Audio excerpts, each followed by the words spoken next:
हरिः ओम्।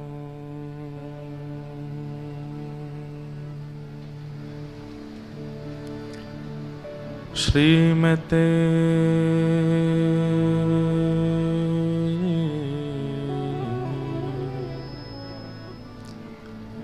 रामानुजाय नमः। ध्येयं सदा परिभवग्नमविष्टदोहम् तीर्थास्पदं शिवविरिञ्चिनुतं शरण्यम् भृत्यार्थिहं प्रणतपालभवाब्धिपोतम् वन्दे महापुरुषते चरणारविन्दम्।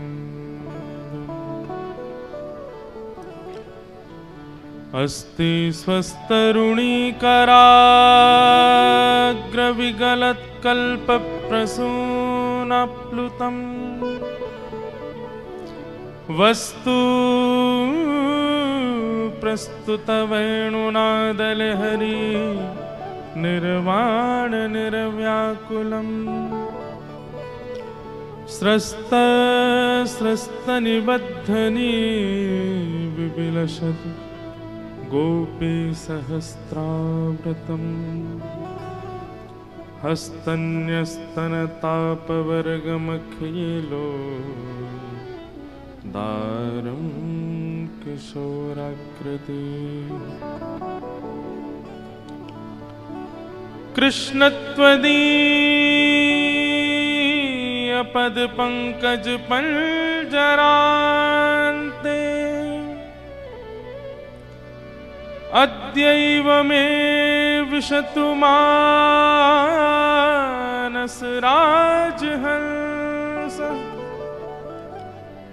प्राणप्रयाणसमये कफवातपित्तैः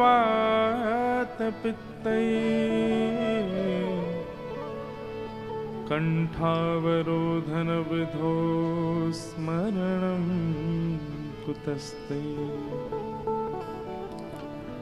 लक्ष्मीनाथसमारम्भां नाथयामुनमध्यमाम् अस्मदाचार्यपर्यन्तां वन्दे गुरुपरम्पराम्। जय जय श्री राधारमण जय जय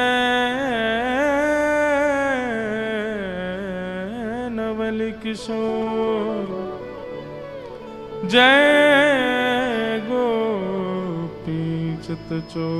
प्रभु जय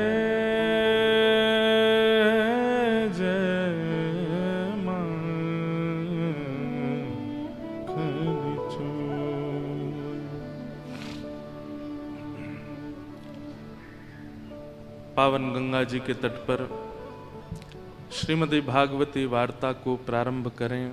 सब संत चरणों में प्रणाम करते हुए मनवाणी को पवित्र करें। कुछ समय हरिनाम संकीर्तन में अवगाहन करते हुए फिर चर्चा में प्रवेश करेंगे।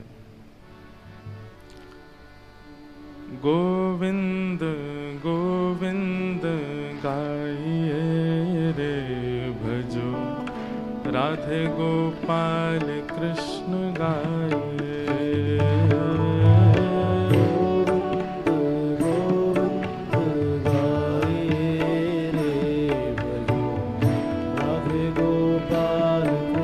करताल बजाते हुए गाओ। हे गोविंद गोविंद गाइए रे भजो राधे गोपाल कृष्ण गाइए।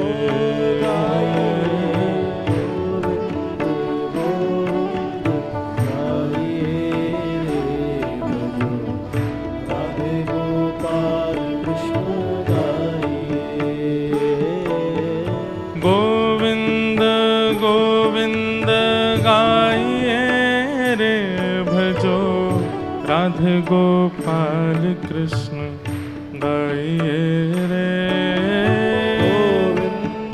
गोविंद गाइए रे भजो, राधे गोपाल कृष्ण गाइए। गोविंद गोविंद गाइए रे भजो, राधे गोपाल कृष्ण गाइए रे। गोविंद गोविंद गाइए रे भजो, राधे गोपाल कृष्ण गाइए। हे बद्री विशाल कृष्ण गाइए रे भजो, राधे गोपाल कृष्ण गाइए रे।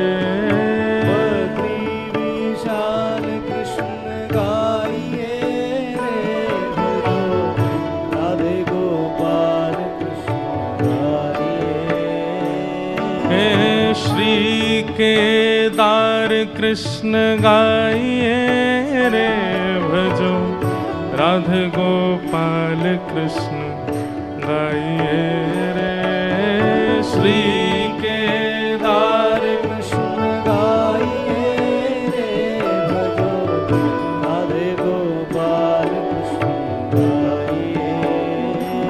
हे बद्री विशाल कृष्ण गाइए रे भजो, राधे गोपाल कृष्ण गाइए रे। बद्री विशाल कृष्ण गाइए रे भजो, राधे गोपाल कृष्ण गाइए।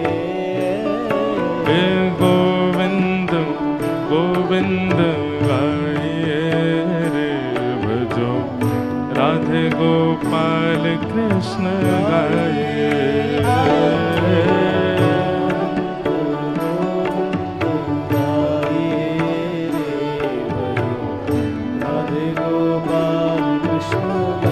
बद्री विशाल भगवान की जय।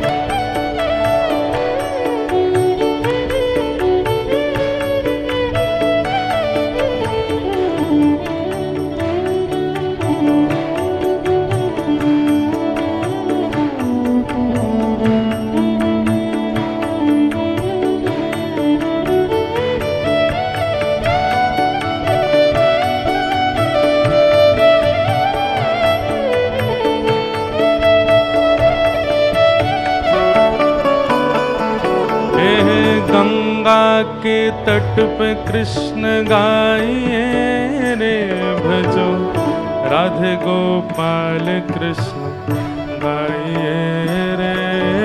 गंगा के तट पे कृष्ण गाइए रे भजो, राधे गोपाल कृष्ण गाइए। श्री यमुना के तट पे कृष्ण गाइए रे भजो, राधे गोपाल कृष्ण गाइए रे। गाइए कृष्ण गाइए रे भजो, राधे गोपाल कृष्ण गाइए। राधे गोपाल कृष्ण गाइए रे भजो, राधे गोपाल कृष्ण गाइए रे।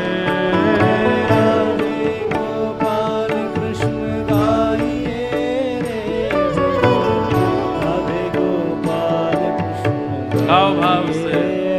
गाइए। गोविंद गोविंद गाइए रे भजो, राधे गोपाल कृष्ण गाइए।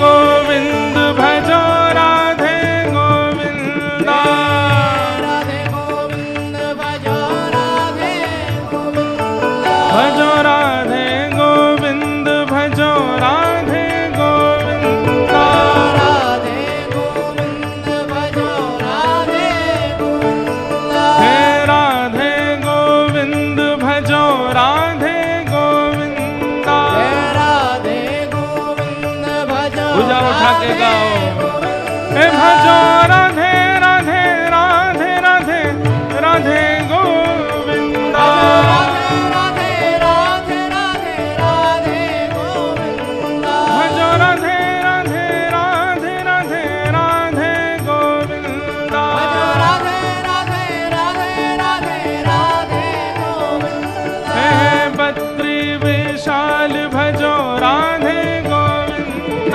बद्री विशाल भजो राधे गोविंद हे बद्री विशाल भजो राधे गोविंद बद्री विशाल भजो राधे गोविंद प्यारे पुरी जगन्नाथ भजो राधे गोविंद पुरी जगन्नाथ भजो राधे गोविंद श्री द्वारिका के नाथ भजो राधे गोविंद द्वारिका के नाथ भजो राधे गोविंद प्यारे राधा रमण लाल भजो राधे गोविंद राधा रमण लाल भजो राधे गोविंद श्री राधा वल्लभ लाल भजो राधे गोविंद राधा वल्लभ लाल भजो राधे गोविंद हे भजो राधे गोविंद राधे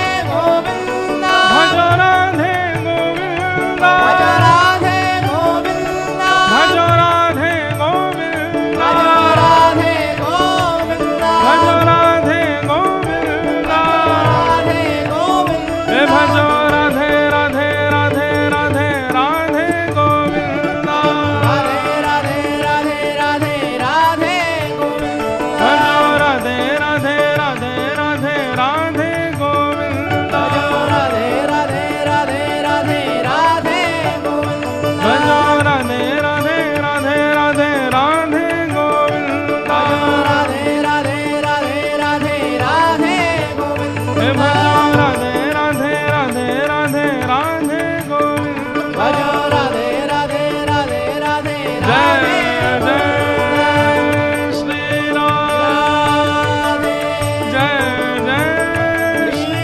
राम जय जय श्री राम नमः पार्वती पतये हर हर महादेव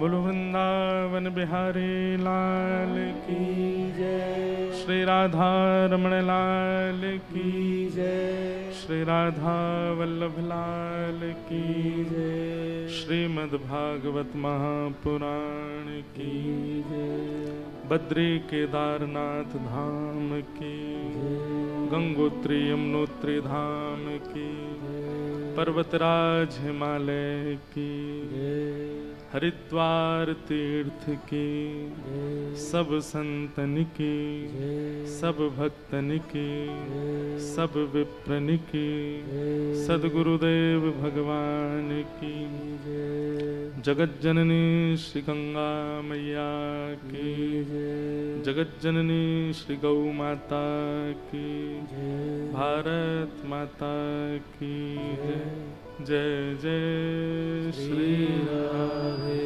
जय जय श्री राधे जय जय श्री राधे द्वारिकाधीश की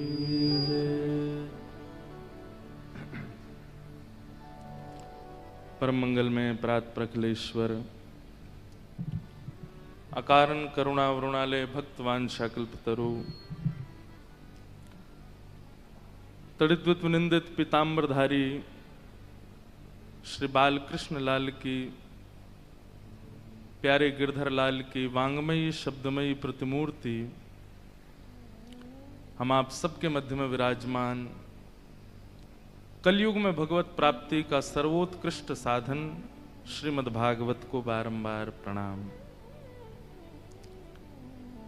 मंच पर विराजमान श्री हरिद्वार एवं भारतवर्ष के विशिष्टतम समस्त संत वृंदों के श्री चरणों में बारंबार प्रणाम। उपस्थित समस्त विप्रवृंद, गंधर्वजन और आप सभी श्रोता भाई बंधु मातृशक्ति सबको जय श्री कृष्ण। श्री कृष्ण। जोर से बोलो जय श्री कृष्ण। जय श्री कृष्ण। जय सिया राम। जय सिया राम। जय श्रीमन नारायण। जय श्रीमन नारायण। हर हर महादेव। हर हर महादेव।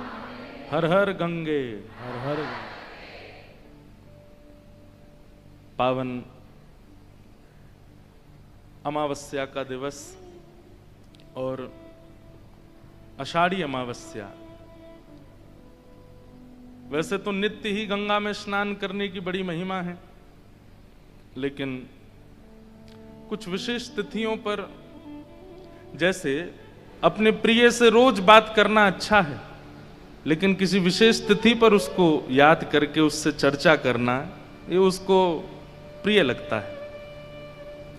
जब वो अस्वस्थ हो तब बात करना, वो प्रसन्न हो तब बात करना, या उसका के दिनों में स्नान आपकी प्रसन्नता के लिए होता है, लेकिन ऐसे विशेष पर्वों पर स्नान करने से गंगा मैया प्रसन्न होती है, उनकी प्रसन्नता होती। आज वो प्रसन्न हैं, वो नित्य प्रसन्न हैं, इसीलिए प्रवाहित होती रहती हैं। अप्रसन्न व्यक्ति स्थिर होता है और प्रसन्न व्यक्ति प्रवाहित रहता है। श्री गंगा मैया सदा प्रवाहित हैं, इसलिए ये द्योतक है इस बात का कि वो प्रसन्न है। जो व्यक्ति अप्रसन्न होता है वो स्थिर हो जाता है, एक ही टेंशन में, एक ही चिंता में, एक ही अवस्था में अटक जाता है। लेकिन प्रवाहित व्यक्ति आज कुछ अगर बिगड़ा है तो उसको चिंतन नहीं करता, आगे बढ़ता है। ये गंगा का स्वरूप है। चाहे कितने पर्वत आए, कितने पहाड़ आए, कितनी रुकावट आए, कितने मोड़ आए, कितने नगर आए, कितने शहर आए, कितने पापी आए, कितने संत आए, कितने दुरात्मा आए, कितने सद्भाव वाले आवे, गंगा बहती रहती। इतने गुणों की खान है गंगा जी में, लेकिन हमको जो सीखना है वो ये है कि प्रवाह रुकने ना पावे। और दूसरा, अपने स्वभाव को नहीं बदलती। एक तो प्रवाह को नहीं बदलती और स्वभाव को नहीं बदलती। गंगा जी के दो गुण विशेष, प्रवाह को नहीं बदलती और स्वभाव। स्वभाव क्या है? शीतलता। ऐसे स्वभाव के तो बहुत गुण हैं, लेकिन एक विशेष गुण है, क्या? शीतल।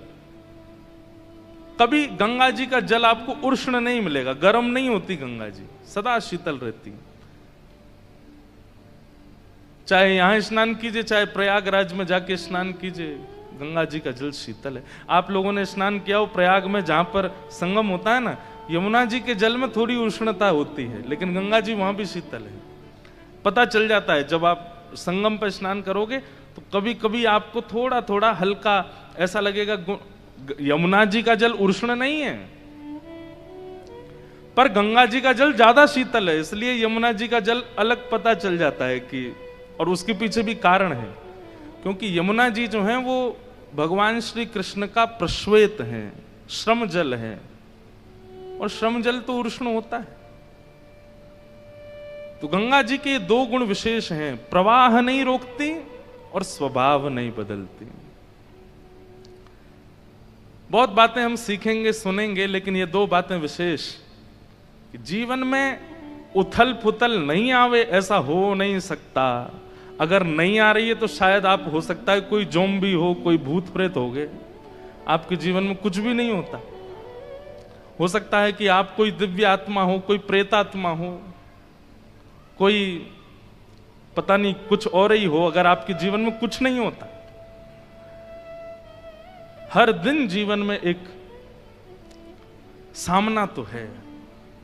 स्वामी विवेकानंद कहते हैं, एक भी दिन यदि बिना संकट के गुजरता है, बिना किसी चैलेंज के निकलता है, बिना किसी चिंता के निकलता है, तो समझो आपने पिछले दिन कुछ गलत तो किया, इसीलिए आज कुछ परीक्षा नहीं हुई। परीक्षा उसकी नहीं होती जो क्लास से बाहर कर दिया जाता है, जो क्लास में बैठा उसकी तो परीक्षा होती है, हर क्षण होती है। प्रवाह मत बदलो और स्वभाव मत बदलो। और आपका प्रवाह भी स्थिर होता है, स्वभाव भी परिवर्तित होता है, तो लाख बार गंगा में डुबकी लगाओ, कोई उसका फायदा नहीं। तो बड़े भाव है मन में। हम तो पहली बार हरिद्वार में कथा करने के लिए आए हैं। ऋषिकेश में तो इतनी बार आए हैं कि गिनती नहीं है, लेकिन ऋषिकेश इतनी बार भी हरिद्वार से ही गए, पर कथा के लिए पहली बार हरिद्वार आगमन हुआ है।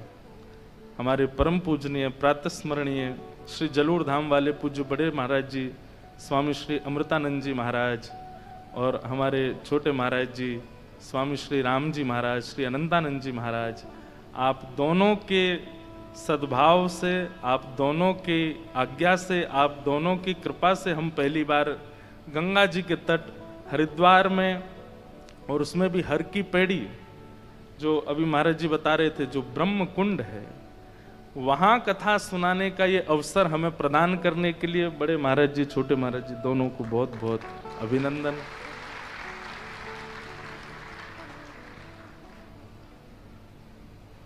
ये कथा भी गंगा जी के लिए होती है,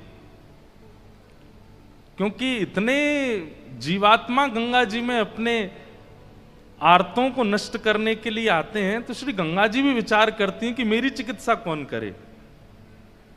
इसलिए घाटों पर ऐसे संत विचरण करते हैं और ऐसे दिव्य आयोजन होते हैं, और आप माने ना माने अपना रूप बदल के गंगा जी आती हैं, और आकर के यह सुन करके, यह दर्शन करके, इतने महापुरुषों का संगम देख करके गंगा जी भी आनंदित हो जाती हैं, प्रसन्न हो जाती हैं। हमारे मंच पर विराजमान श्री महामंडलेश्वर स्वामी श्री हरि चेतनानंद जी महाराज, आपके पावन चरणों में बारंबार प्रणाम। हमारे परम पूजनीय श्री जोधपुर वाले महाराज जी, जिनके सानिध्य में अभी 3 दिन का नवदा भक्ति महोत्सव हुआ था, ऐसे परम पूजनीय स्वामी श्री राम प्रसाद जी महाराज, आपके पावन युगल चरणों में बारंबार प्रणाम करते हैं। आपने बड़ी कृपा करके अभी जोधपुर में खूब सुंदर समायोजन किया, और कई लोग उसका दर्शन किए होंगे। बड़ा आनंद आया महाराज जी के सानिध्य में। नवदा भक्ति पर 3 दिन का कुछ सत्र हुआ। भारतवर्ष के कई संत भी वहां गए, हमारे राम जी भी गए थे। ऐसे पूज्य महाराज जी को बारंबार प्रणाम करते हैं। स्वामी श्री ऋषिश्वरानंद जी महाराज हरिद्वार से विराजमान है, उनके चरणों में बारंबार प्रणाम। एवं श्री गोविंद राम जी महाराज जोधपुर से विराजमान है, उनको भी प्रणाम। साथ ही डॉक्टर स्वामी श्री हरिहरानंद जी महाराज हरिद्वार से, उनको भी बारंबार प्रणाम। भागवत के सरस वक्ता स्वामी रविदेव जी महाराज, उनको भी बारंबार प्रणाम। एवं विराजमान सब संत महापुरुषों को सबको प्रणाम। वही बात है कि महाराज जी कह रहे सबका नाम बोलें तो इतना समय निकल जाए, तो सबको वंदन करते हैं, पावन युगल चरणों में सबको प्रणाम करते हैं, भागवत की मंगलमयी कथा में प्रवेश करते हैं। आज प्रथम दिन है और ठीक 4 बजे हम आके बैठ गए महाराज जी। क्या आनंद आया आज, है बिल्कुल समय से। ये हमारे महाराज जी की कृपा है, नहीं तो कहीं ना कहीं कथाओं में हम लेट नहीं होते महाराज जी, लोग ही कहते हैं थोड़ा देर से आइए, सब हो जाए व्यवस्था, फिर आइएगा। लेकिन आज से ये कथा का प्रारंभ मंगलमय हो गया है। आप सब लोग बहुत ध्यान से पहले कुछ बातें सुन लीजिए। नित्य कथा में समय से आइए, और यदि बन सके तो, ना बन सके तो कोई जबरदस्ती नहीं है, बन सके तो ऐसे संकल्प से कथा श्रवण कीजिए कि पहले गंगा स्नान कर लीजिए और शुद्ध वस्त्र धारण करके फिर सीधे पंडाल में आकर के श्री भागवत की कथा सुनो। हमारी योजना ऐसी आज तो नहीं बन पाई, पर कल से हम प्रयास करेंगे कि ऐसी योजना बन जाए कि गंगा स्नान करके ही सीधे मंच पर आवें, अपरस में ही आके कथा सुनावें। उसका आनंद कुछ और होगा। तन पवित्र करके आए, फिर मन पवित्र करें, बुद्धि पवित्र करें, आत्मा। ये परिवर्तन के लिए है, बहुत ध्यान से सुनिएगा। सब लोग इधर देखो, बिल्कुल। कथा श्रवण मनोरंजन नहीं, मनोमंथन है। यहां आकर के आप परिवर्तित होकर के नहीं जाते हैं तो फिर ये आपका भी समय व्यर्थ हुआ और आपने दूसरे का भी समय व्यर्थ किया। श्री शुकाचार्य जी ने परीक्षित को एक ही कथा सुनाई, एक ही कथा में उद्धार हो गया। यहां हमारी अनंत कथाएं सुनने के बाद भी हमारे जीवन में परिवर्तन नहीं है। इसलिए परिवर्तन की भावना से कथा श्रवण कीजिए। हम लोग भक्त चरित्र सुनते हैं, चैतन्य महाप्रभु की एक वाणी सुनकर के रूप सनातन गोस्वामी वृंदावन की खोज कर लेते हैं। हितरवंश महाप्रभु का एक उपदेश सुनकर के अत्यंत वीतराग, अत्यंत विद्वान श्री हरिराम व्यास वृंदावन में ऐसी निष्ठा कर लेते हैं। अपने पत्नी के कुछ रामचरण मिलन शब्दों को सुनकर के भारतवर्ष को गोस्वामी तुलसीदास जी प्राप्त हो जाते हैं। एक वाक्य ही काफी है परिवर्तन के लिए, एक सत्संग के क्षण ही काफी हैं परिवर्तन के लिए, भगवत प्राप्ति के लिए। लेकिन इतनी कथाएं होने के बाद भी, इतना सब कुछ सुनने के बाद भी परिवर्तन नहीं होता। इसमें बताने वाले का दोष नहीं है, सुनने वाले का दोष। वैद्य ने औषधि दी लेकिन आपका रोग ठीक नहीं हुआ, इसका मतलब वैद्य गलत नहीं है, औषधि गलत नहीं है, आपने परहेज का पालन नहीं किया। आपको डायबिटीज हो गई, डॉक्टर ने दवाई दे दी, 6 महीना बाद जब शुगर चेक किया तो 350। डॉक्टर बोला तुम समय से दवाई ले रहे थे? बोले हाँ ले रहे थे। सब कुछ बिल्कुल जैसे मैंने बताया वैसे कर रहे थे? हाँ। सुबह नाश्ता क्या करते थे? बोले कचौड़ी का। दोपहर में भोजन क्या करते थे? रसमलाई का। रात में सोते समय क्या पाते थे? बोले रबड़ी पाके सोते थे। तो भाई तुम कितनी भी औषधि लो, परिवर्तन तो नहीं होगा ना, रोग तो ठीक नहीं होगा। परिवर्तन की भावना से कथा में विराजो। वक्ता अपना कार्य करेगा, कथा अपना कार्य करेंगी, आप अपना कार्य करो, सावधानी रखो। तो कथा सुनने के पूर्व अगर बन सके तो, नहीं बन सके तो कोई जबरदस्ती नहीं। गंगा तब दर्शनात् मुक्ति, दर्शन से भी मुक्ति मिल जाती है, लेकिन फिर भी स्नान करके। अच्छा, गंगा जी के स्नान की भी विधि है, ध्यान से सुनिएगा, ये तो करना है। गंगा जी में कभी भी अपवित्र अवस्था में स्नान नहीं करना चाहिए। प्रयास कीजिए कि पहले आप जहां रुके हैं, जिस आश्रम में, जिस जगह पर, पहले वहां स्नान कर लीजिए। स्नान करने के बाद में शुद्ध वस्त्र पहनिए। महाराज जी आधे से ज्यादा तो इस बात को सुन के नहाने ही नहीं जाएंगे, बोले अब पहले कमरा में नहाओ। जो इतनी भीड़ लगती है, लेकिन वास्तव में आपको हम सत्य बता रहे हैं, बात बहुत ध्यान से सुनिए। पहले अपने स्थान पर स्नान कर लीजिए, बिल्कुल जैसे किसी विवाह में जाने के लिए तैयार होते हैं ऐसे तैयार होइए, बिल्कुल शुद्ध। गंगा कोई ऐसे जलाशय नहीं है कि बस कूद गए जाके, स्विमिंग पूल थोड़ा ही है, मंदिर है, साक्षात चलायमान मंदिर है हरि का। वहां पवित्र अवस्था में जाइए और फिर पवित्र अवस्था में जाकर के पहले तो गंगा जी का दर्शन करके प्रणाम करो।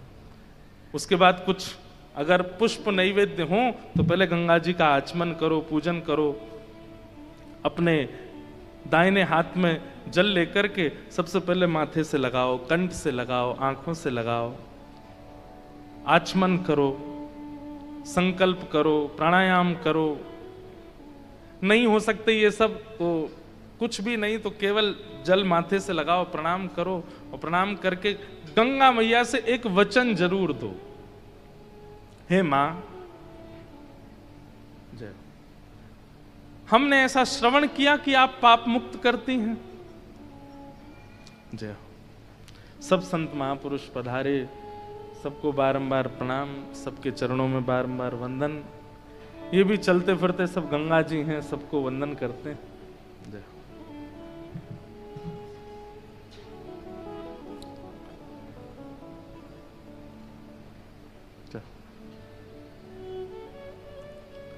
तो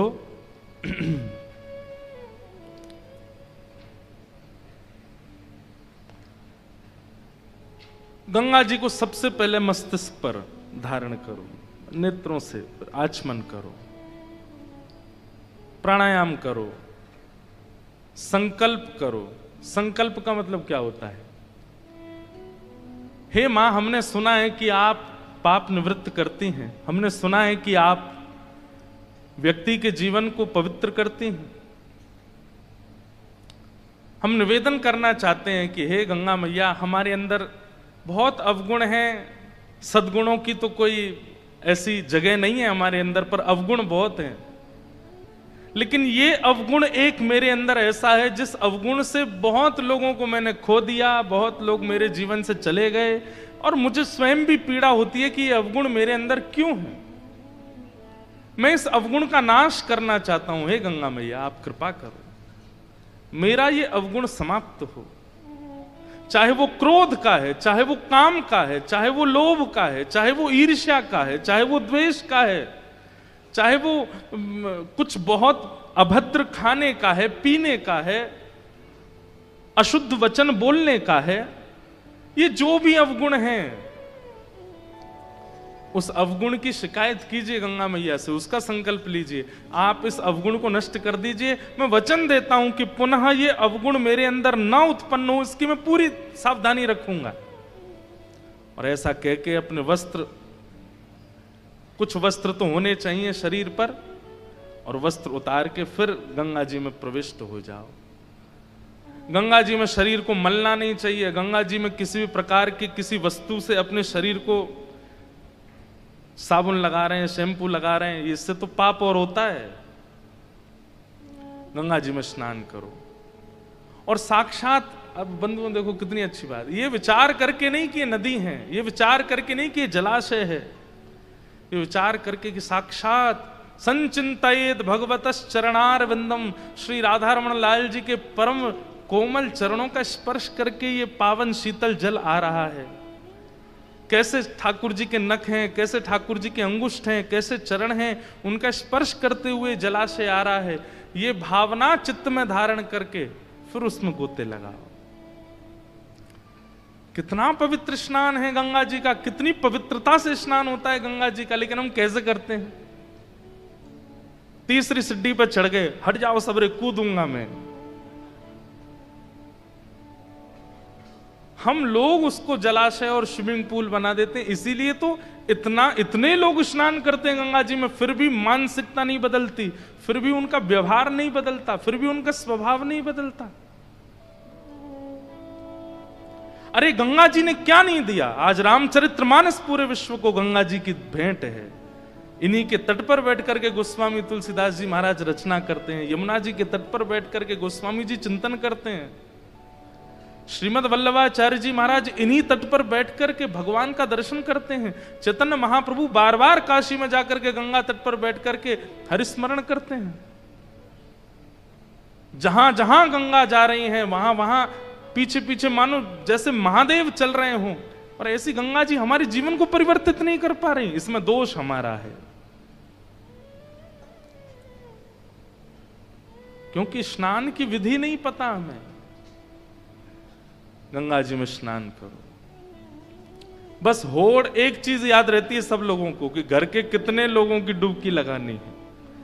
माता जी की, पिताजी की, दादी की, दादा की, जो नहा के बाहर निकल गए, सुन मामा की भी लगा ले, मामी की, मामा की, बच्चों की, उनकी कंपटीशन चल रहा है, कौन ज्यादा डुबकी लगाएगा, कौन ज्यादा। अरे ये सब नहीं। ठीक है, थोड़ा किलोल तो स्वाभाविक है, हम मानव हैं, ऊधम तो हमारे छूटते नहीं, थोड़ा तो होता ही है।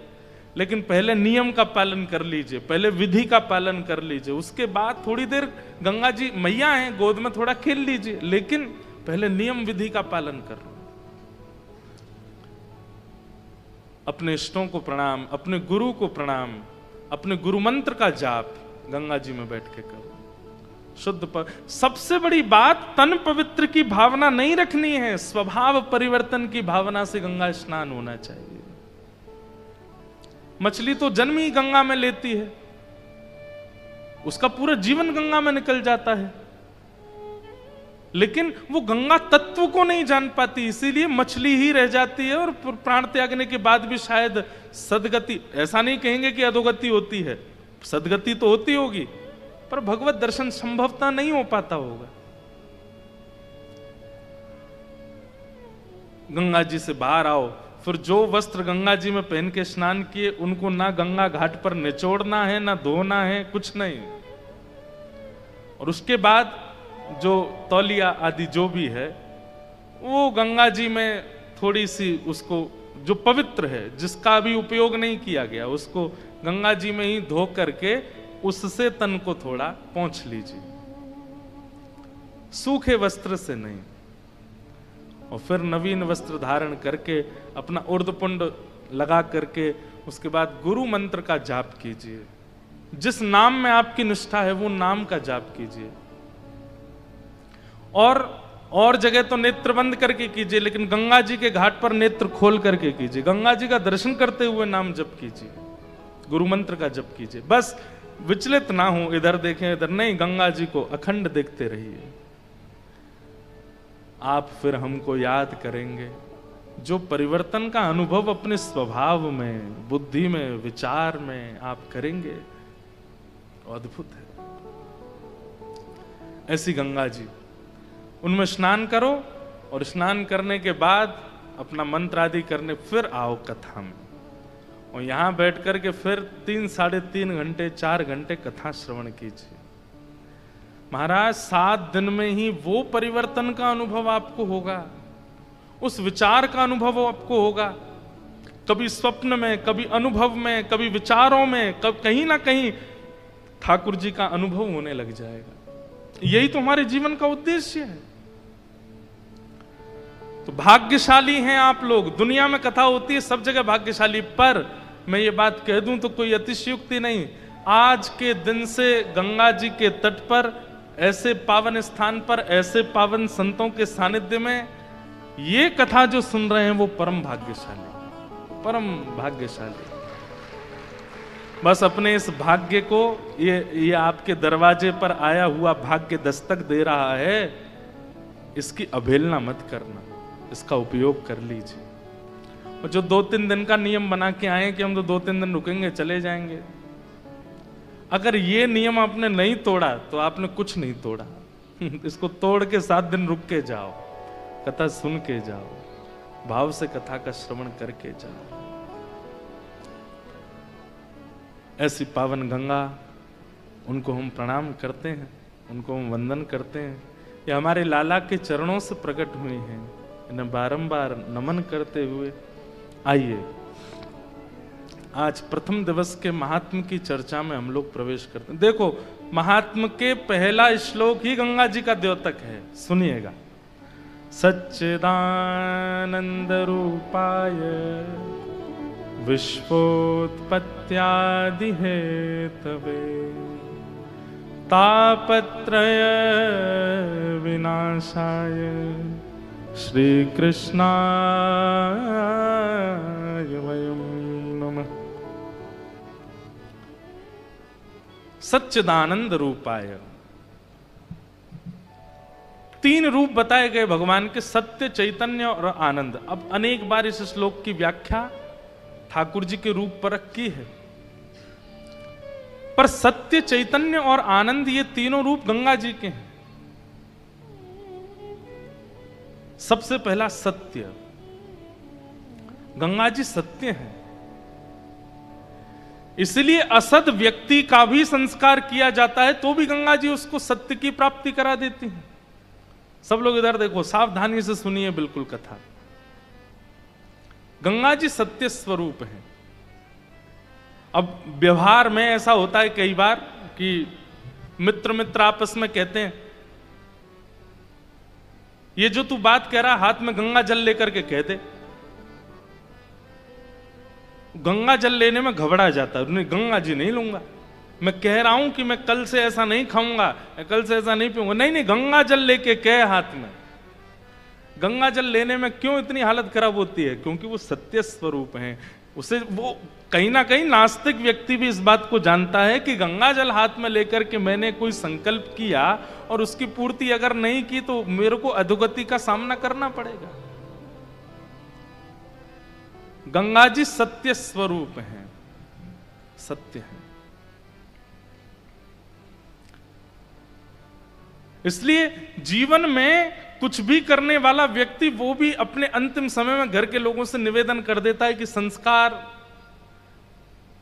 हो सके तो गंगा तट पर करना, नहीं हो सके तो कम से कम अस्थि विसर्जन तो गंगा जी में ही कर देना, क्योंकि उसे पता है कि जीवन में चाहे जो भी किया हो लेकिन मेरी थोड़ी सी जो लाज बचाने की सामर्थ्य वो गंगा जी में है, वो मेरी लाज बचा लेंगी कैसे भी।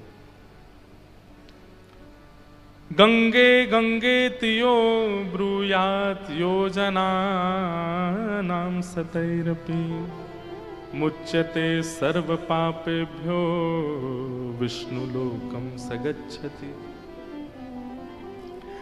आप लोग ऐसा मत सोचना गंगा पर अर्थ ही होगी पूरी, नहीं, लेकिन आज गंगा जी के तट पर बैठे हैं इसलिए थोड़ी निकल रही है बातें, सुन लीजिए। गंगा जी का पहला स्वरूप कि सत्य है। सत्य किसको मानेंगे? जिसके सामने असत्य का अस्तित्व नष्ट होता हो, वो सत्य है। जैसे गुरु के सामने सत्य वाचन करना ही पड़ता है। आप वहां रोक नहीं सकते स्वयं को। उनके सामने झूठ बोलने में घबराहट होती है। ऐसे ही गंगा है। गंगा के तट पर भी एक बात मेरी बहुत ध्यान से सुनिएगा, जो गुरु के सामने भी असत्य बोलने में झिझकता नहीं है, जो दैव के सामने भी असत्य बोलने में व्याकुल नहीं होता, जो गंगा जी का जल हाथ में लेने के बाद भी सत्य बोल देता है, वो राक्षस ही होगा। क्योंकि राक्षसत्व ही है कि राम सामने खड़े हैं और फिर भी रावण का रावणत्व जीवित है। कई बार घटनाएं सुनने में आती हैं कि आजकल के युवा लोग गंगा जी के तट पर पार्टी करते हैं, कुछ भी खा लेते हैं, पीते हैं, पड़े रहते हैं गंगा जी में। ये रावणत्व नहीं है तो क्या है? ऐसी पवित्र गंगा जी के तट पर भी आप स्वयं को नहीं संभाल रहे हो। गंगा जी सत्य है। दूसरा, श्री गंगा चैतन्य है। वो जल नहीं है।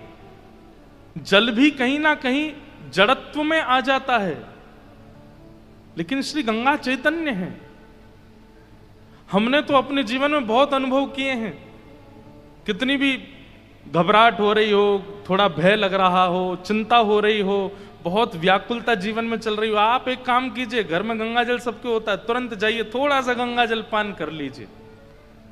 आपकी मानसिक और बौद्धिक क्लेशों को भी गंगा जी शुद्ध कर देती हैं, पवित्र कर देती हैं।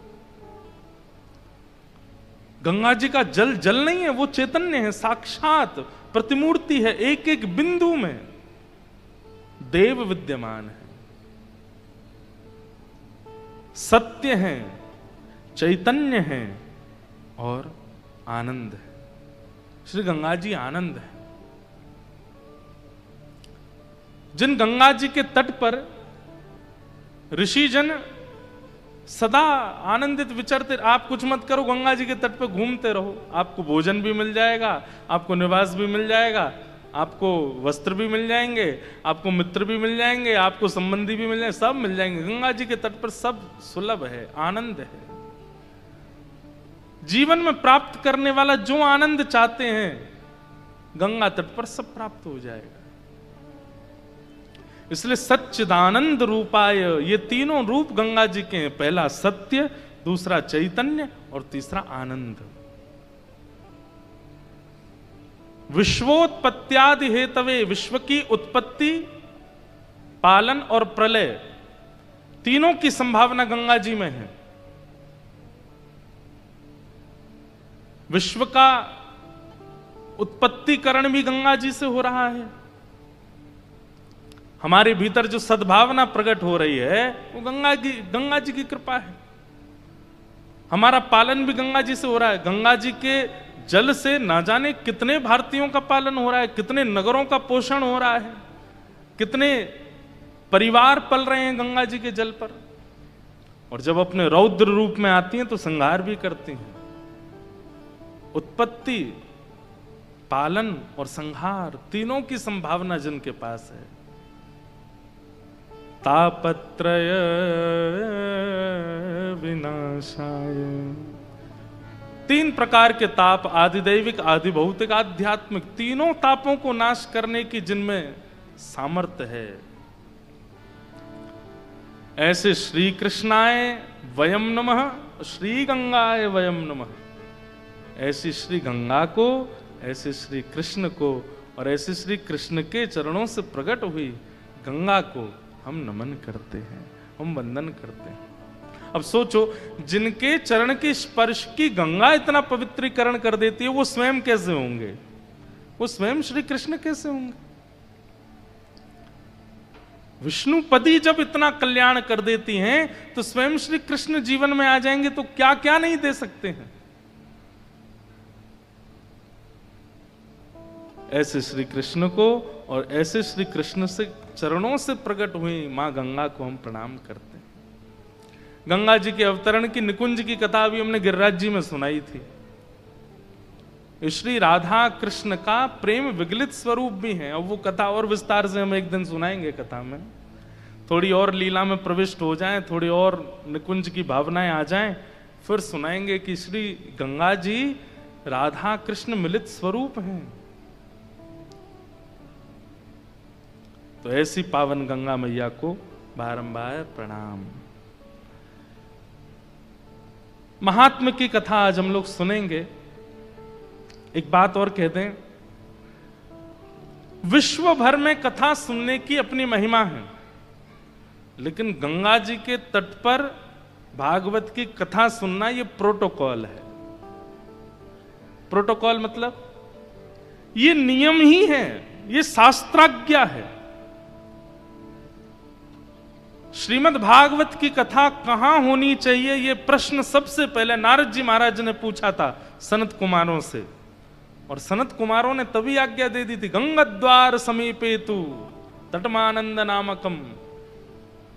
गंगा द्वार यानी कि हरिद्वार, और वहीं आनंद वन में बैठ करके भागवत, ये गंगा जी का तट जितना भी हरिद्वार से ऋषिकेश तक ये सब आनंद वन है।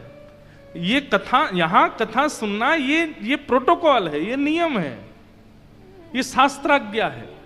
आप गाजियाबाद में कथा सुनो, दिल्ली में कथा सुनो, नोएडा में कथा सुनो, बंबई में कथा सुनो, वो सब एक प्रकार से ऐसा तो नहीं कहेंगे कि प्रोटोकॉल का उल्लंघन है, लेकिन हाँ वो बात है कि आप गंगा जी कैन में भर के घर ले गए तो वो भी गंगा ही हैं, तो वहां जाकर के कथा सुनना भी वो एक प्रकार से ये समझ लो कैन में भर के ले गए हो। लेकिन हरिद्वार में कथा सुनना, गंगा जी के तट पर कथा सुनना, ये तो नियम है, ये तो शास्त्राज्ञा है, ये तो आचार्यों की आज्ञा, ये तो परंपरा है, यहां कथा सुननी चाहिए। इसलिए यहां कथा कहना और सुनना ही मैं बार बार कहूंगा कि हमारा भाग्य है, इसको चूकिएगा नहीं। इससे हरिद्वार 88,000 सौनकादि ऋषि बैठे थे। थोड़ी आगे चल करके सुख तीर्थ भी आता है, ऐसा कहते हैं कि वहां सुकाचार्य जी ने कथा सुनाई। नैमिषारण्य क्षेत्र में 88,000 सौनकादि ऋषि बैठे हैं, और वहां सूत जी का आगमन हुआ। ये सौनकादि ऋषि क्या कर रहे थे? मेरे और आपके कल्याण के लिए यज्ञ कर रहे थे, लेकिन इनको उस यज्ञ से कल्याण होगा ऐसा विश्वास नहीं था। तब वहां सूत जी का आगमन हुआ, और सूत जी से इन्होंने प्रश्न किए हैं। बहुत ध्यान से सुनिएगा। प्रश्न, आचार्यों से प्रश्न कैसा करना चाहिए। आजकल एक नया प्रकल्प चालू हुआ कथाओं में कि कथा सुनाने के बाद व्यास जी फिर मौका देते हैं कि भाई सब लोग प्रश्न करो, चलो सबके पास माइक घूमेगा, कुछ कुछ पूछो। कई कथाओं में ऐसा होता है, और कई कथाओं में ऐसा नहीं होता। तो ऐसा होता है कि जो भी जिज्ञासु हैं वो कुछ लिख करके पर्ची मंच पे दे दो। हमारी कथा में भी यही होता है कि पर्चा आप दे दो, हमारे आने से पहले हम देख लेंगे, अगर अनुकूल प्रश्न होगा तो उसका उत्तर देंगे। लेकिन इतनी व्यवस्था मिलने के बाद भी लोग क्या प्रश्न करते हैं? उत्तर तो बाद की बात है, प्रश्न करना नहीं आता हमको।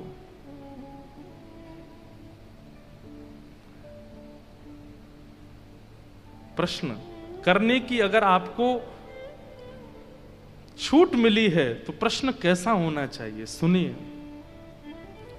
सौनकादि ऋषि कह रहे हैं सूत जी महाराज से, क्या इह घोरे कलौ प्रायो जीवाश्चासुरतां गत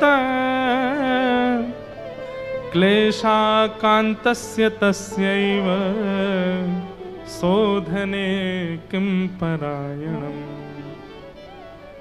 क्या प्रश्न कर रहे हैं? सौनकादि ऋषि कहते हैं, अच्छा एक बात और कहते हैं आपको, यमुना जी का तट जो है ना वो भक्ति का तट है, नर्मदा जी का जो तट है वो वैराग्य का तट है, और गंगा जी का जो तट है ये ज्ञान का तट है। इसलिए ऐसा नहीं है कि हम निकुंज लीलाएं यहां नहीं कहेंगे, पर यहां थोड़ा ज्ञानवर्धक प्रसंग ज्यादा रहेंगे, इसलिए बहुत ध्यान से सुनिएगा, चूकिएगा नहीं, एक शब्द भी छोड़िएगा नहीं। प्रश्न कैसा होना चाहिए? पूछने वाले का भी कल्याण हो, बताने वाले का भी कल्याण हो, और जो खाली बैठे सुन रहे हैं उनका भी कल्याण हो, ऐसा प्रश्न होना चाहिए।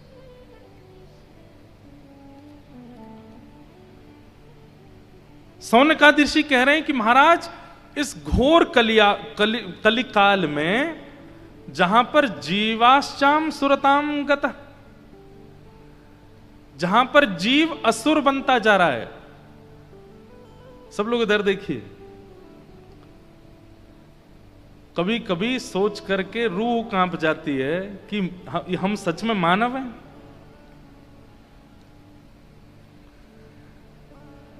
बचपन अभी 26, 27, 28 वर्ष तो हमको हो गए, आप लोगों में से कई 40 वर्ष के 50 वर्ष के बैठे हैं, क्या क्या नहीं देख लिया हमने, कैसी कैसी विचारधारा वाले लोग रहते हैं इस संसार में। हमने नरभक्षी जीव को भी देखा, जो बालकों को मार के खा जाते हैं, ऐसे व्यक्ति की भी हमने रिपोर्ट देखी है न्यूज पर। हमने ऐसे लोगों को भी देखा है जो जीवों को मार करके उनके अंदर के पार्टों को बेच देते हैं, उनके बारे में भी खबर आती है।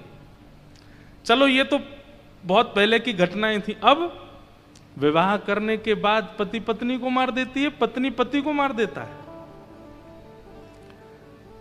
माता अपने प्रेमी के साथ भाग गई और जाते जाते क्या कर गई, अपने 2 बालकों को जहर दे गई। ये कैसे हो सकता है? ये कलयुग नहीं है तो क्या है?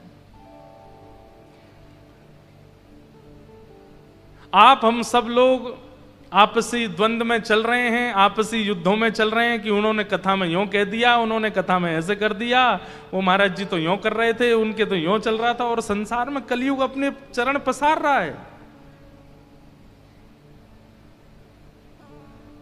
भक्तमाल जी में बार बार नाभाजी कहते हैं कि वैष्णव अपराध मत करो, वैष्णव अपराध मत करो। सबसे बड़ा अपराध एक ही है, क्या? उर्दपुंड जिसके माथे पर लगा है, गले में कंठी माला है, जिसके मुख पर भगवान नाम है, उसका अपमान मत करो। पर हम लोग पीछे नहीं हटते, और संसार में कलिकाल बढ़ता ही जा रहा है, जीव असुरत्व को प्राप्त हो रहे हैं। अरे कई बार तो रावण कंस भी कहते होंगे ये तो हमने भी नहीं किया जो ये कलयुग के जीव कर रहे हैं।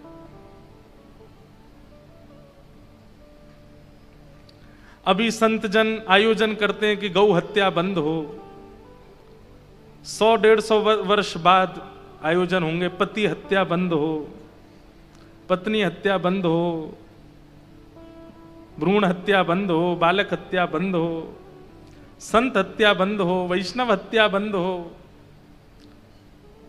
भगवान करे कि ये सब सुनने तक हम लोग जीवित ना रहें,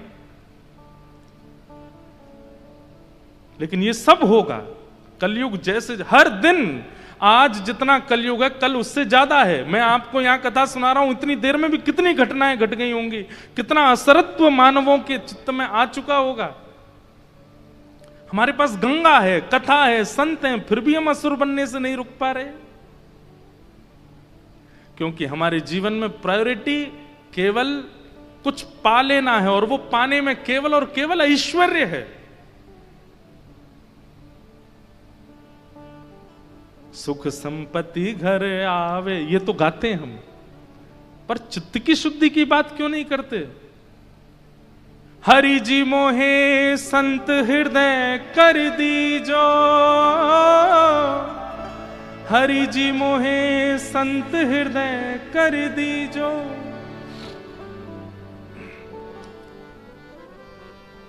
छल बल निंदा कपट भाव सो दूर मोहे रख दीजो, हरि जी मोहे संत हृदय कर दीजो।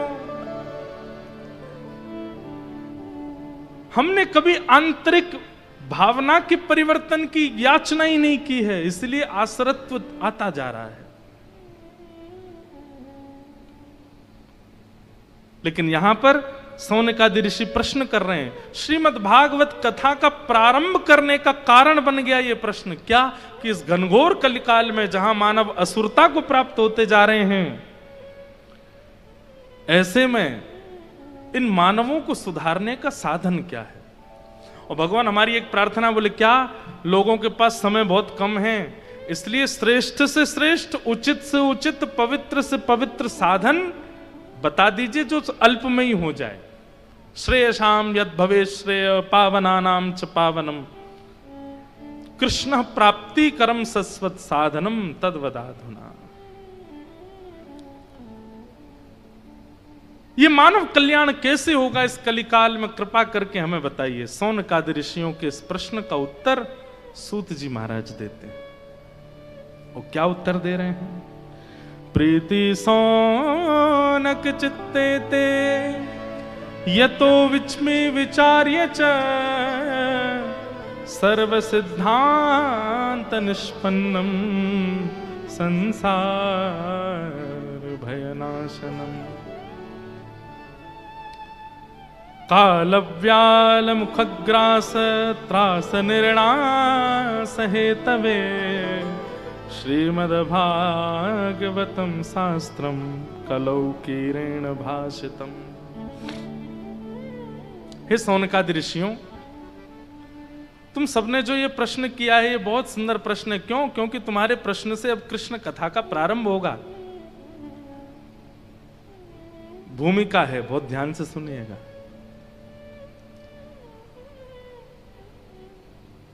लेकिन इस संसार में कल्याण करने वाले व्यक्ति को सबसे पहले यह विचार करना चाहिए कि कृष्ण प्राप्ति कैसे हो। भगवत प्राप्ति को ही कल्याण कहा जाता है।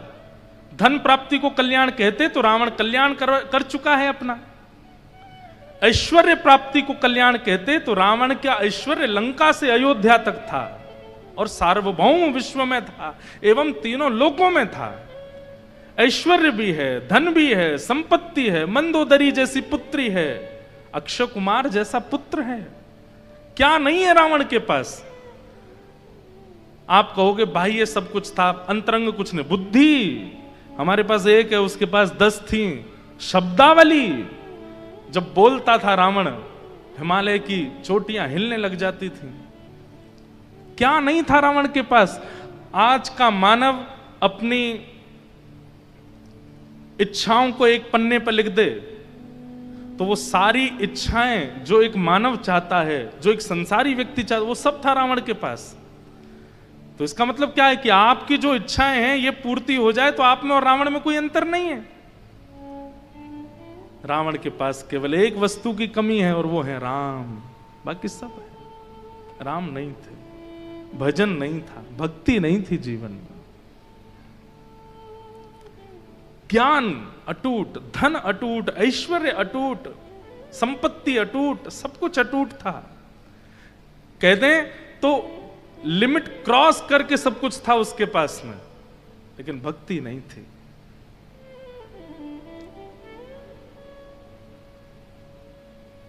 आज तक फल भोग रहा है। हर दशहरा पे बेचारे को जलाया जाता है। दशहरा मैदान पर इतना बड़ा पुतला बना करके जलाते हैं।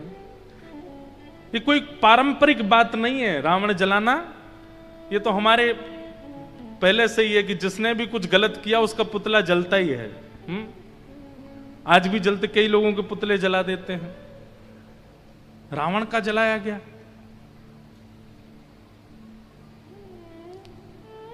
लेकिन रावण जो जो पा चुका था वही तो हम भी पाना चाहते हैं, तो फिर रावण का पुतला क्यों जला रहे हैं? विचारणीय बात है।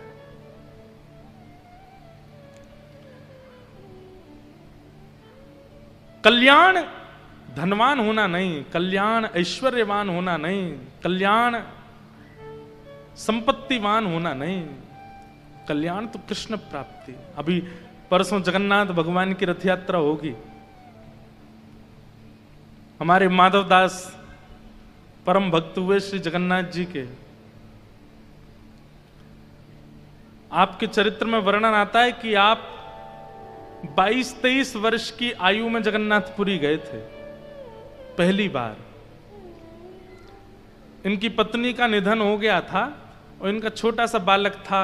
उस बालक की रक्षा में ही पूरे दिन रहते थे, उसी की चिंता करते रहते थे। मन में सोचते थे इसका ध्यान कौन रखेगा, इसकी सेवा कौन करेगा, इसको बड़ा कौन करेगा। इसकी माँ तो चली गई। एक दिन एक वृक्ष पर से एक घोंसले में से एक अंडा नीचे गिरा, तो जैसे ही गिरा इन्होंने उसको देख लिया। अब अंडा नीचे गिर रहा था, तभी ये बोले अरे अरे ये तो अब खत्म होगा, पर तभी नीचे कुछ सूखे पत्तों का ढेर था और वो अंडा आकर के उसमें गिरा। दौड़ करके जाके इन्होंने देखा तो अंडा बच गया। उससे इनके मन में भावना आई कि भैया मैं क्या सोचता हूं कि इस बालक की रक्षा मैं करूंगा, सबकी रक्षा और सबको जिवाने की जिम्मेवारी तो ठाकुर जी ने ले रखी है। हम चाहें जितनी रक्षा कर लें, ठाकुर जी को प्राण लेने होंगे तो ले ही जाएंगे। और चाहे कोई व्यक्ति कितनी भी दुर्घटनाग्रस्त परिस्थिति से निकल जाता फिर भी बच जाता है। हवाई जहाज क्रैश हुआ अहमदाबाद में, लेकिन एक व्यक्ति निकल के कैसे आ गया उसको खुद नहीं पता मैं कैसे बच गया। कई लोग कहने लगे कितना भाग्यशाली व्यक्ति, कितना सौभाग्यशाली व्यक्ति। ये बातें तो चलो बनाने की हैं, लेकिन बात यह है स्पष्ट कि अभी उसका जीवन अंत हुआ नहीं है। अभी उसके जीवन के जो शेष दिन थे वो पूरे हुए नहीं है।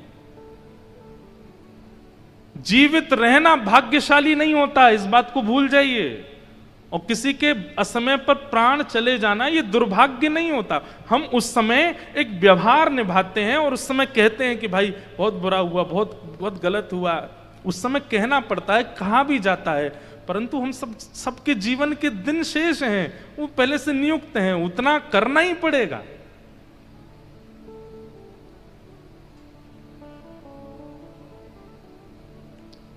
माधव दास जी के मन में आया मैं बेटे की रक्षा के लिए इतनी चिंता कर रहा हूं, परंतु भैया ठाकुर जी के हाथ में है सब। ये अंडा ऊपर से गिरा लेकिन नीचे सूखे पत्तों ने इसको बचा लिया। इसका मतलब यह है कि ठाकुर जी ने सबको सबकी व्यवस्था कर रखी है। कोई माता पिता के बिना भी पूरा जीवन जी लेगा। और अपने पुत्र को अपने परिवार के हवाले करके और माधव दास जी जगन्नाथपुरी चले गए।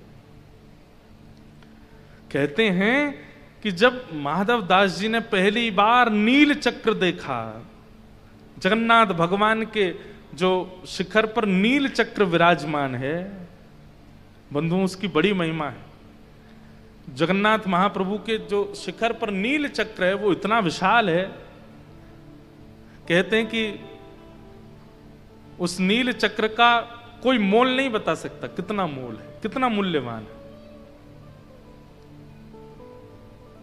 और बोले उसका भार इतना है कि यदि नील चक्र के भार के समान कुछ वस्तु अगर पृथ्वी पर गिर गई तो जितना जगन्नाथ जी का शिखर है उतना गड्ढा हो जाएगा भीतर, इतना भार है।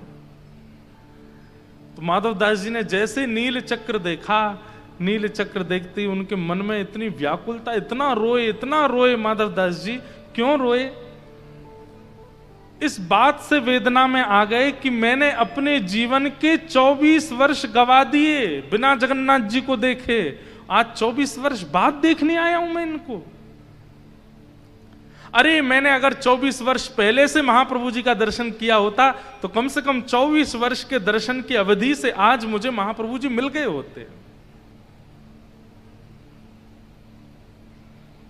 इतने व्याकुल और इतने पीड़ित अपने आप को मानने लगे कि मैंने 24 वर्ष क्यों गवा दिए। समुद्र के तट पर जाकर के बैठ गए, अन्न जल त्याग दिया, अनशन करने लगे, प्राण त्याग दूंगा मैं, क्योंकि मैंने 24 वर्षों को व्यर्थ कर दिया। बताओ, हम लोग इतने बड़े बड़े हो जाते हैं, हमारे मन में ऐसी बेचैनी आती कभी, ऐसी व्याकुलता आती कभी? हमने इतने साल बाद जगन्नाथ जी के दर्शन किए, ऐसी बेचैनी कभी नहीं हुई। लेकिन उनको बेचैन देखो, किस बात से बेचैन है कि मैंने इतने दिन तक दर्शन क्यों नहीं किया।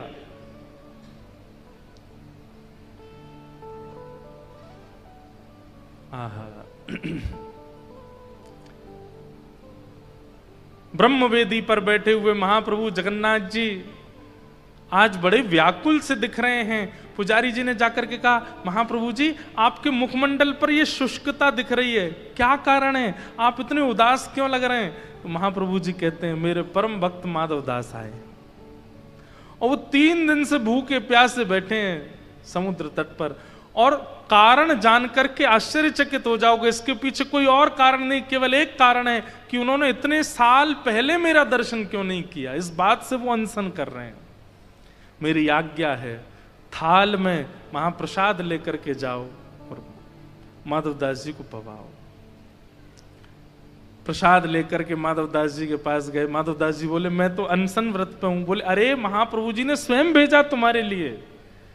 ये बात सुनते ही पहले प्रसाद पाया, और जैसे ही माधवदास जी मंदिर में दर्शन करने के लिए आए, महाप्रभु जगन्नाथ जी बैठे बैठे अपनी ब्रह्म वेदी पर ही झूमने लगे, इतने आनंद में भर गए माधवदास जी को देख करके। माधवदास जी बोले, भगवान मैंने जीवन में कोई साधन नहीं किया, मैंने जीवन में कोई तप नहीं किया, मैंने जीवन में कोई उपलब्धियां प्राप्त नहीं की, आप मुझे देख करके इतने प्रसन्न क्यों हैं? महाप्रभु जगन्नाथ जी कहते हैं, 3 दिन का जो तुम्हारा विरह था ना, उस 3 दिन में 300 वर्षों की साधना पूरी हो गई। 300 वर्षों में जो साधना होनी चाहिए वो 3 दिन के विरह में तुमने पूर्ण कर दी। इसलिए श्रीमद् भागवत जी में वृत्रासुर भगवान से कहता है, समंजसत्वा विरहय्य कांक्षे, मुझे विरह दे दीजिए। कथा सुन करके, भगवत दर्शन करके, संत वाणी सुन के, किसी महापुरुष का दर्शन करके बंधुओं यदि हमारे नेत्र सूखे ही रहते हैं तो इस बात का ये प्रमाण है कि कहीं ना कहीं चित्त में दुष्टता है। कई लोग कह रहे होंगे, हमारी तो आंख ही सजल नहीं होती, महाराज जी स्पष्ट सीधे हमको दुष्ट कह रहे हैं। नहीं, आपको नहीं कह रहा हूं, आपके मन को कह रहा हूं।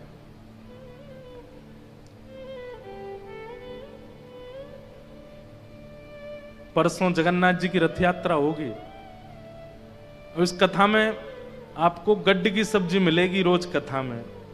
गंगा जी की चर्चा भी सुनाएंगे, बद्रीनाथ जी की भी सुनाएंगे, क्योंकि जगन्नाथ रथ यात्रा है तो इसलिए जगन्नाथ जी की भी सुनाएंगे। इसलिए सारी चर्चाएं मिश्रित होकर के प्राप्त होंगी, इसलिए ध्यान से ही सुनना है।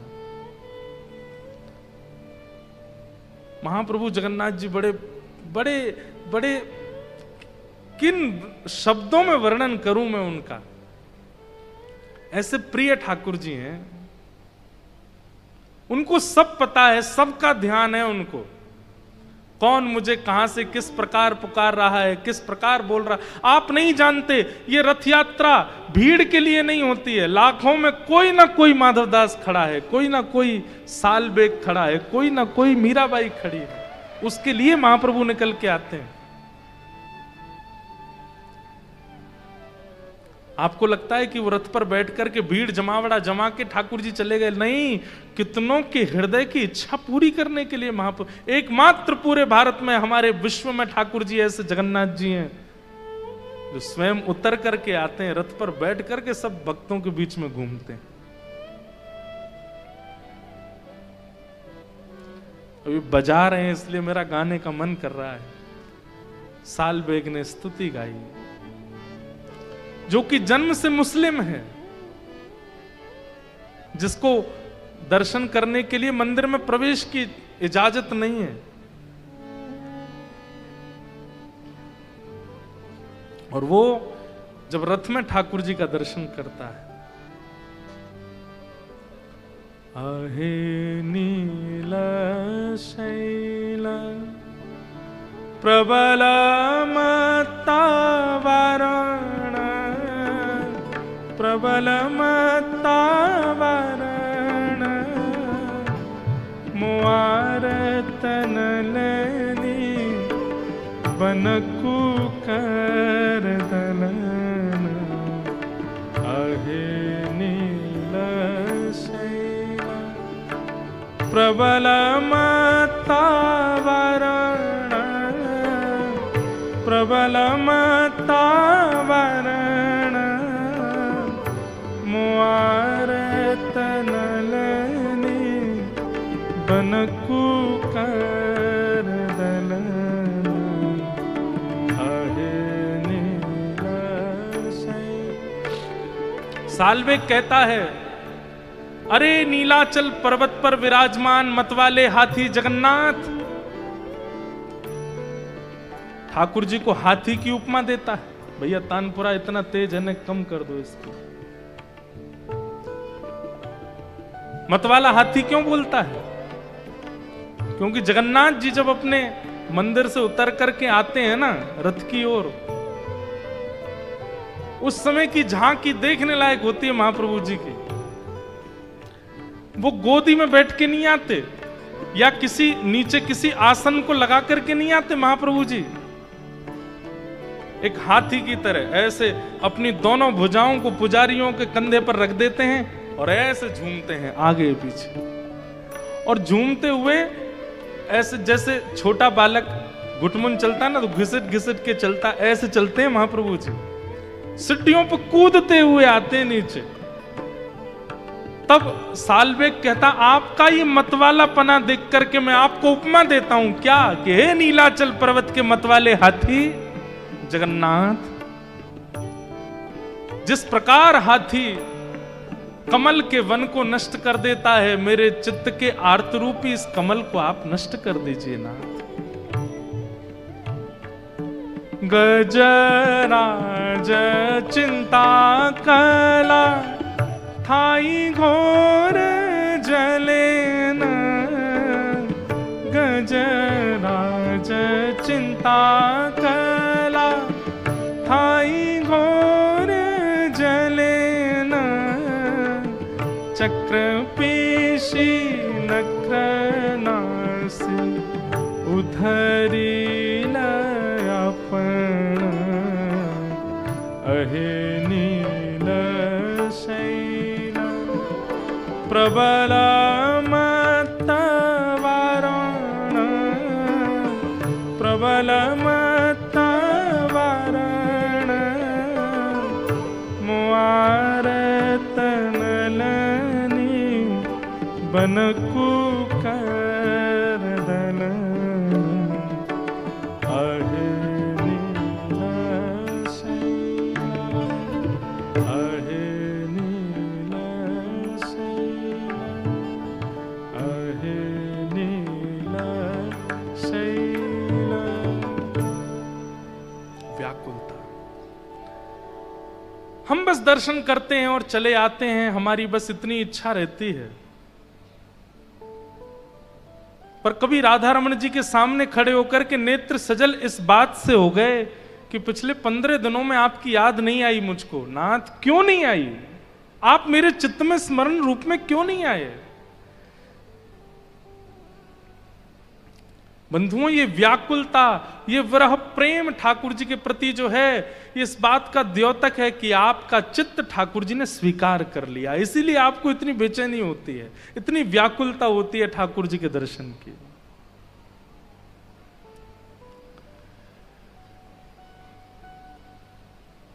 सूत जी महाराज कहते हैं, इस घनघोर कलिकाल में जब तक मृत्यु का भय चित्त में है, तब तक मानव कल्याण संभव नहीं है। व्यक्ति धन के पीछे इसलिए भाग रहा है क्योंकि उसके अंदर यह बात कहीं ना कहीं बैठी है कि मेरे एक दिन प्राण चले जाएंगे, उससे पहले मैं धन कमा लूं, ऐश्वर्य कमा लूं, नाम कमा लूं, प्रतिष्ठा कमा लूं, उससे पहले मैं ये कर जाऊं, ये बना जाऊं, ये छोड़ जाऊं, ये कर जाऊं। ये मृत्यु के भय के कारण ही व्यक्ति जीवन के इन माया जाल में पड़ा है। और इस मृत्यु के भय को दूर करने का एकमात्र साधन है क्या? श्रीमद् भागवत। भागवत की कथा इस बात से आपको परिचित कराती है कि मृत्यु के भय से भयभीत मत हो, बल्कि इस बात से भयभीत हो जाओ कि कहीं प्राण चले गए और उससे पहले मुझे भगवत दर्शन नहीं हुआ तो, कहीं मेरे प्राण चले गए और उससे पहले मैंने ठाकुर जी का साक्षात्कार नहीं किया तो, मैंने इतना नहीं कमाया, ये चिंता तो है। अब जैसे किसी को गंभीर बीमारी बता दी जाती है तो वो अरे अभी तो मुझे ये करना था, अभी तो मुझे वो करना था, वो कमाना था, ये खरीदना था, ये बनाना था। अरे डॉक्टर ने कोई गंभीर बीमारी बता दी तो इस बात से हम परेशान नहीं हुए, नाथ मुझे ये बीमारी बता दी गई और अभी तक मैं आपको साक्षात्कार ही नहीं कर पाया, मैं आपका दर्शन ही नहीं कर पाया, मैं अभी तक वृंदावन के रूप को नहीं पहचान पाया, मैं अभी तक यमुना जी के स्वरूप को नहीं जान पाया और मेरे जीवन के अब दिन अल्प बचे हैं, इस बात से व्याकुलता।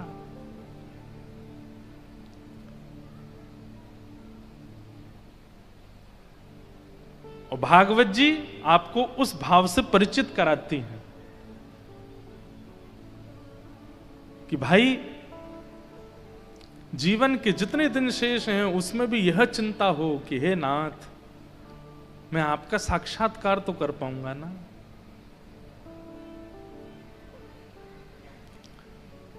श्रीमद् भागवतम शास्त्रम कलौ कीरेण भाषितम। भागवत शास्त्र में यह सामर्थ्य है कि वो व्यक्ति को उसके मूल उद्देश्य से परिचित कराती हैं, व्यक्ति को उसके कल्याण के मार्ग पर लेकर के जाती हैं। यह भागवत से संभव हो सकता है। सौनकादि ऋषियों ने कहा, भागवत जी ने किनका कल्याण किया, कृपा करके जरा हमको बताइए। तब कहा कि भैया एक बार नारद जी महाराज भ्रमण करते हुए बद्रीनाथ गए और श्री बद्रीनाथ धाम में सनत कुमारों ने नारद जी से कहा, हे नारद जी, आप इतने व्याकुल क्यों हो, क्या बात है? तब नारद जी बोले कि मैं पृथ्वी पर गया था, पर पृथ्वी पर सब कुछ देख करके मैं बड़ा व्याकुल हो गया। क्या देखा तुमने? अहम तुम पृथ्वीम यातो ज्ञात्वा सर्वोत्तमामिति पुष्करम च प्रयागम च काशी गोदावरी तथा हरिक्षेत्रम कुरुक्षेत्रम श्रीरंगम सेतुबंधनम एवमादिषु तीर्थेषु ब्रह्माण इतस्ततः। मैं सब जगह गया पर मेरे मन को शांति नहीं मिली। कहां कहां गए? तो यहां पर लिखा है पुष्कर, प्रयाग, काशी, गोदावरी माने द्वारिका, हरिक्षेत्र माने हरिद्वार, कुरुक्षेत्र, श्रीरंगम, सेतुबंधनम मतलब रामेश्वरम, सब जगह गया लेकिन मेरे मन को कहीं भी शांति नहीं मिली। नारद जी महाराज कह रहे हैं कि जब तीर्थ क्षेत्रों में शांति नहीं मिली तो फिर जो बड़े बड़े शहर हैं वहां की हालत तो आप लोग समझ ही जाओ क्या हो रही होगी। और ये बात आज की नहीं है, हजारों वर्ष पहले नारद जी कह रहे हैं, तो आज तो सोच लीजिए अब क्या ये हो रहा होगा। नारद जी महाराज कहते मैं सब जगह गया, मैंने बिल्कुल विपरीतता का दर्शन किया। लोग दिखाते कुछ हैं और हैं कुछ और। बंधुओं, पहले तो दो ही रूप थे हमारे, दिखाते कुछ और थे, अंदर कुछ और। अब तो तीन रूप हो गए हमारे, वैसे कुछ और हैं, अंदर से कुछ और है, सोशल मीडिया पे कुछ और हैं। तीन रूप हो गए हैं। अभी सोशल मीडिया वाला एक नया रूप और आया हमारा। अब ना तो बाह्य रूप की चिंता रहती है ना आंतरिक रूप की चिंता रहती है, वहां कैसे दिख रहे हैं उसकी चिंता रहती है। अभी पता नहीं और क्या क्या आने वाला है संसार में, वहां का अलग रूप है। कई बड़े बड़े इन्फ्लुएंसर हैं, अब मिलने आते हैं हमसे, जिनको हम भी पहले कभी देखते थे, अच्छा तब लगता था ओहो ये ऐसे हैं, ये ऐसे। अब वास्तविकता में मिलो तो वो तो सब कोरा नाटक है। पहले एक्टर गिने चुने होते थे, आज पूरा विश्व एक्टर बन गया है, सब नाटकबाज बन गए हैं। सबको नाट्य कला इतनी अच्छी आ गई है कि क्या बताऊं, उसका कोई जोर नहीं है महाराज।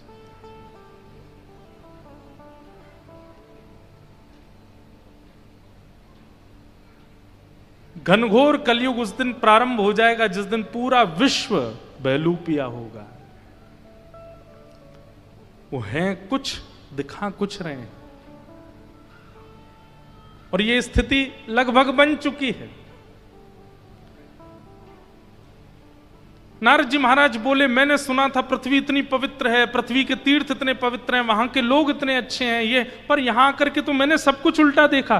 क्या देखा? बोले, सुमंद मंद मंदा सुमंद मतयो मंद भाग्यायुपद्रता पाखंड निरता संतो विरक्ता सपरिग्रह तरुणी प्रभुता गे शालको बुद्धिदायक कन्या विक्रयिणो लोभा दंपती नाम च कनकनम आश्रमा यवनैरुद्धा तीर्थानि सरितस्तथा। बहुत कुछ लिखा है। नारद जी महाराज बोले, मैंने ये परिवर्तन देख करके संसार का मैं बहुत विचलित हो गया, लेकिन तभी मैं भ्रमण करते करते वृंदावन गया और वहां यमुना जी के तट पर मैंने एक आश्चर्य देखा। क्या आश्चर्य देखा? वृंदावन में सबको आश्चर्य ही दिखाई देता है। क्या? नारद जी बोले, मैंने देखा कि एक वृद्ध माता बैठी, एक युवती बैठी है, एक युवा कन्या बैठी है और उसकी गोद में 2 वृद्ध लेटे हैं।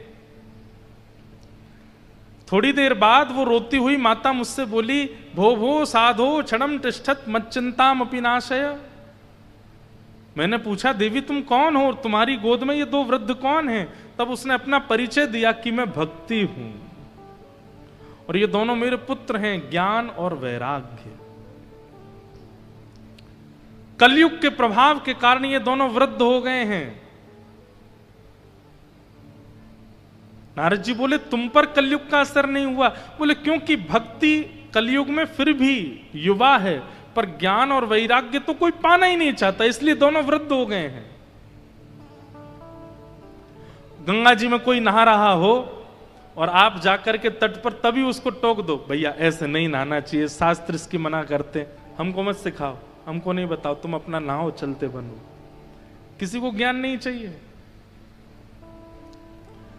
आप घर जाते हैं किसी के, वहां पर जाके अगर ठाकुर जी की सेवा में कुछ बता दे, भैया ऐसे ऐसे सेवा करो, हमारे परदादा के समय से ऐसी चलती आई है, आप हमको मत बताओ। कोई ज्ञान नहीं चाहता। वैराग्य की तो पूछिए ही मत। वैराग्य की तो स्थिति केवल तब आती है जब किसी की मरणासन अवस्था को हम देखते हैं, उसको मरकट वैराग्य कहते हैं। कोई मर जाता है तब वैराग्य आता, भैया संसार बिल्कुल भी नश्वर है, संसार यहां पर कुछ भी हाथ लगने वाला नहीं। 2-4 दिन की व्याकुलता, 5वें दिन से फिर से वैसे ही हो जाते हैं। वैराग्य भी नहीं है। बंधुओं, एक बात हमारी बहुत ध्यान से सुनिए। व्यवहार का निर्वहन कीजिए, संसार में जो जो आवश्यकताएं उन व्यवहार में रहिए, पर मन में वैराग्य रखिए। मन में इस बात को जानकारी रखो, भले ही मैं बहुत बड़ा घर बना रहा हूं पर ये मेरे संग रहने वाला नहीं है, भले ही मैं बेटे के लिए कर रहा हूं, ये कर रहा हूं, पर भाई एक दिन सब दूर हो जाने हैं। भले ही मैं इसको अपना मित्र बना रहा हूं, इसको अपना साथी बना रहा हूं, इसको अपना संगी बना रहा हूं, पर ये सब स्वार्थी हैं, ये चित्त में रखना चाहिए। हम तो एक बात, अपनी निज बात बतानी नहीं चाहिए, पर सत्य बता रहे हैं। कथा करते करते ऐसा हो गया कि कोई माला भी पहनाता ना, अभी की नहीं कह रहा हूं, कहीं कहीं तो भी उसमें लगता है थोड़ी देर बैठने के बाद पता चलेगा किस स्वार्थ से माला पहनाई थी, चाहता क्या है। तो माला भी ऐसे ही नहीं लाए हैं। और फिर पता, महाराज जी एक फोटो, बगल में एक फोटो। आजकल प्रणाम बदल गया, फोटो ही प्रणाम है। पहले प्रणाम करने के लिए कहा। आज मैं सुबह सुबह पढ़ रहा था 10 नामापराध और फिर उसके बाद 32 सेवा अपराध। 32 सेवा अपराधों में एक अपराध पता है क्या है? एक हाथ से पैर छूना, ये अपराध है। कौन समझाए बच्चों को? कई तो यूं आते हैं, अब उसको उस समय टोक दे तो बुरा लग जाएगा। प्रणाम कैसे होना चाहिए हमें यही नहीं पता है। और बल्कि ऐसा 32 सेवा अपराधों में ऐसा वर्णन है कि एक हाथ से जैसे ही आप प्रणाम करते हो तो कम से कम 10 गंगा स्नानों का पुण्य नष्ट हो जाता है। एक हाथ से प्रणाम करना। अपराधों की तो संख्या ही बहुत है। 10 नामापराध मैं लिख के भी लाया, मैंने कि वैसे कहा है मैंने कथा में 2-4 बार, पर भाव था कि बीच में किसी दिन अवसर मिलेगा तो कहूंगा, ध्यान से सुनिएगा। सबसे पहला, संत उपेक्षा। किसी भी वैष्णव संत की उपेक्षा। जैसे 4 लोग आप बैठे, कथा करके हम चले गए, हमारे जाने के बाद ही बोलने लग गए। ये महाराज जी की बद्रीनाथ में हमने कथा सुनी थी, वहां ज्यादा बढ़िया बोल रहे थे, वहां पे ऐसा कहा था इन्होंने, ऐसा कहा था इन्होंने। पहले छोटे वाले इंद्रेश जी बढ़िया थे, अब बड़े हो गए हैं, ये वो वाले बढ़िया थे। ये उपेक्षा। किसी भी वैष्णव की जब आप उपेक्षा करते हैं, आपका नाम अपराध लग जाता है। उसी समय आपका भजन साधन और भगवत प्रेम कम हो। ये एक प्रकार से इस बात का प्रमाण समझ लीजिए, ये जो सजल नेत्र नहीं होते ना ठाकुर जी के सामने जाके, ये अपराधों की वजह से ही होता है कि आपके चित्त में करुणा ही नहीं आई, भाव ही नहीं आया ठाकुर जी को देख के। तो उनमें सबसे पहला कारण संत उपेक्षा।